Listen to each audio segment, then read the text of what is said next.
اللہ کے ایسے فرما بردار ہو جائیں گے کہ قیامت کے دن اللہ تعالیٰ ایسے لوگوں کو جنہوں نے اپنے ایمان کی حفاظت کری، اپنے اعمال کی حفاظت کری، اپنے بچوں کی صحیح تربیت کری، اپنے ماں باپ کا اسلامی نہج سے کہنا مانا، تو ایسے تمام لوگوں کو اللہ تعالیٰ اپنے عرش کے نیچے سایہ دیں گے کہ جہاں کوئی سایہ نہیں ہوگا۔ تو اس لیے میرے محترم دوست بزرگوں، قیامت کے دن اللہ کے عرش کے نیچے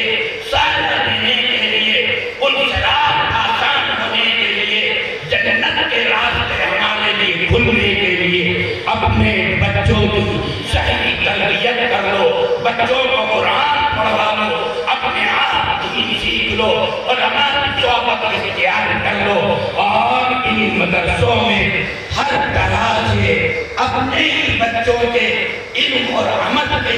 روشنی اور چاشنی پیدا کرنے کے لیے اپنی تجوریوں کو کھولو، اپنے جیبوں کو کھولو،